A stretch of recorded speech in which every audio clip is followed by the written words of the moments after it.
RPA kids, happy Wednesday. We are continuing our series investigating all of these hard questions.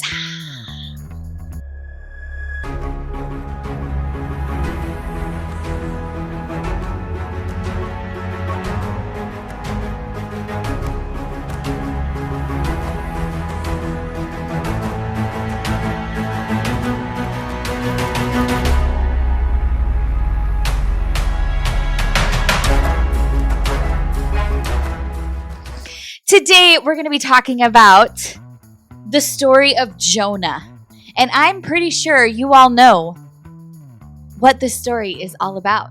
And I'm pretty sure you can imagine what questions people might have about the story of Jonah, because it is pretty fantastical.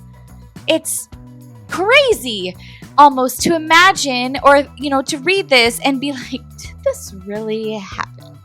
So, if you don't know about Jonah, I'm going to tell you just a little bit, but I'm also going to leave a link in the description because we at RPA Kids have done a series about Jonah. So you should go watch it if you don't know about this story. So the story of Jonah is found in the book of Jonah, and it's in the first Testament. The Old Testament, and Jonah was a prophet. But he was a prophet who resisted doing what God said. He was disobedient. He didn't follow God's instructions. He had a hard time doing what God was asking him to do. And God took some pretty drastic measures to teach Jonah a lesson and to get him on the track of obedience. And the story pretty much goes like this, that Jonah was called by God to go preach to a city called Nineveh. He had to go tell them something. He was a prophet, so he had to go. God was telling him to go tell the Ninevites something, but Jonah was scared of the Ninevites. They were pretty, according to the Bible, they were scary people. So Jonah ran away from God. Can you run away from God? Well, according to this story, it actually tells us that you can't run away from God, because this is what happened. So he ran onto a ship, and the ship was going a completely different direction. Well, guess what? God sent a storm, and the sailors on the ship were like, no, sir.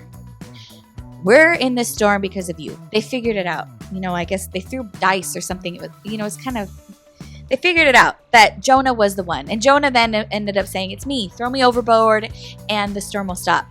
So guess what? They threw Jonah overboard. And guess what? The storm stopped. But Jonah didn't just stay in the ocean with nothing to do. A huge fish came and swallowed Jonah. A huge fish came and swallowed Jonah. Inside, Jonah spent 3 days inside this huge fish. Some say whale, some say huge fish. Depends on the version of the Bible you're reading. I mean, does it really matter if it was a whale or a fish? I don't know. Some people, I don't know. But the point is, he spent 3 days inside a huge, huge marine animal, okay? And guess what? Inside that marine animal, Jonah prayed. And God rescued him from the belly of that animal. And then Jonah obeyed. Surprise, surprise. It took being swallowed by a big fish to obey God. So keep that in mind the next time you're running away from what God wants you to do. And then if you do that, don't go to the ocean. Okay? So, your friend says, a man cannot survive being inside a fish. Jonah is a fiction, meaning it's a fairy tale. Jonah did not exist, and this story is bogus. It's not real. So follow along with me as we look at the clues that we see that could help us answer this question.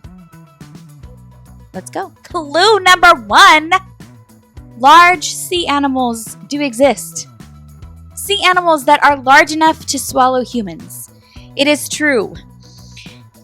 Animals like sperm whales or whale sharks have big enough mouths and bodies and digestive systems that they could process a human, like swallow it whole.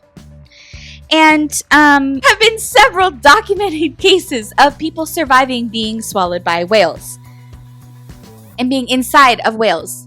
Briefly, okay?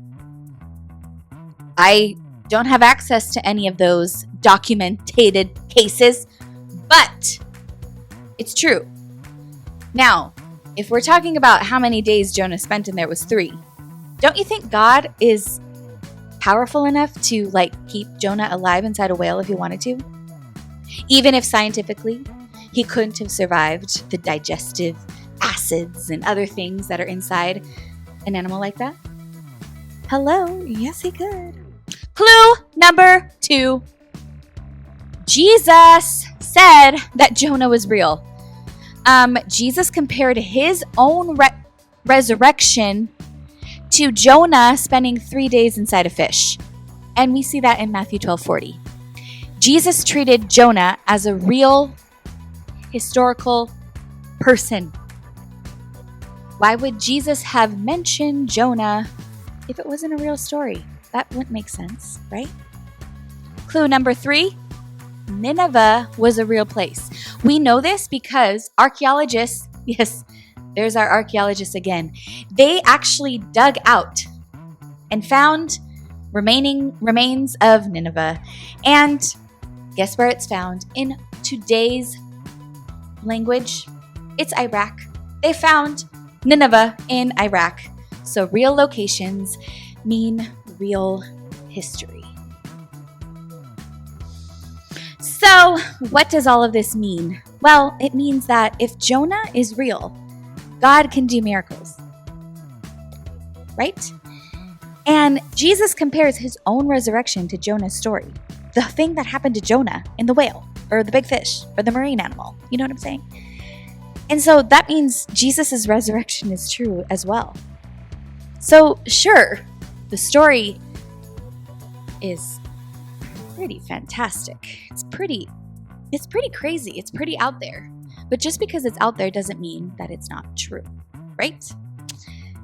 Tune in for the next week of investigating with us.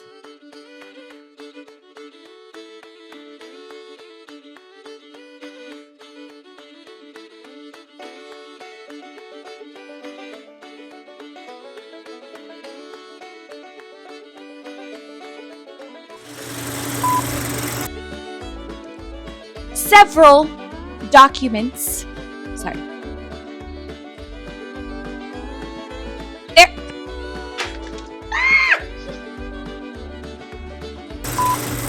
Sometimes it's hard to think. Where should I go for clue number 3? Oh wait, I already did clue number 3.